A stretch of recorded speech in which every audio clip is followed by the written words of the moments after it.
সুপ্রিয় দর্শক বন্ধুরা, আমি আপনাদের বিদেশের ব্যাপারে কিছু কথা বলতে চাই। সেটা হলো, আপনারা যদি বিদেশ আসতে চান আসতে পারেন, সমস্যা নেই। আমি তো বিদেশে আছি, আমি মালয়েশিয়া কুয়ালালামপুরে আছি। আমি যখন বিদেশ আসলাম, আমার সেই অনুভূতির কথাই আমার যে যেরকম হয়েছিল আমি জানি বলেই আপনাদের মাধ্যমে আমি আপনাদেরকে কথাটা বলতেছি। আপনারা যদি বিদেশ আসতে চান ভালো কথা, আসতে পারেন। কিন্তু কথা হলো, বিদেশ আসার পরে 2-3 মাস কিন্তু না খেয়ে থাকতে হবে। আর না খেয়ে থাকতে যদি না চান, তাহলে বাড়ির থেকে টাকা নিয়ে আসবেন, তাহলে আপনার না খেয়ে থাকা লাগবে না। কিন্তু বিদেশে এসে কঠোর পরিশ্রম করতে হবে। কঠোর পরিশ্রমের মাধ্যমেই আপনি বিদেশে টিকে থাকতে পারবেন। আর কাজ পাওয়া কিন্তু অত সোজা না, কাজ পাওয়া বড়ই কঠিন।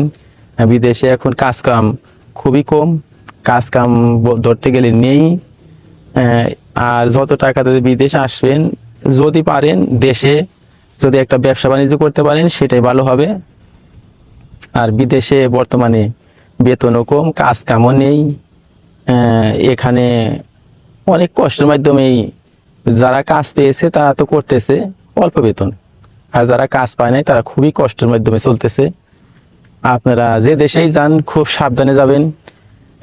কাজ কাম দেশে থেকে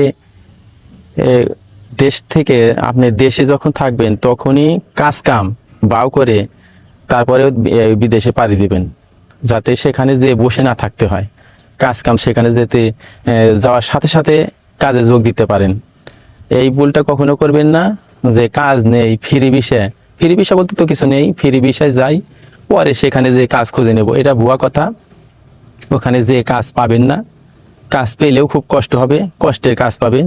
তাই আমি বলতেছি, আপনারা বিদেশে আসার আগে অনেক কিছু ভেবে চিনতে তারপরে বিদেশে আসবেন। আর আমার ভিডিওটা ভালো লাগলে অবশ্যই সাবস্ক্রাইব করবেন। আর সর্বশেষে আমি সেটাই বলে থাকি যে ভালো থাকুন, সুস্থ থাকুন। ধন্যবাদ বন্ধুরা।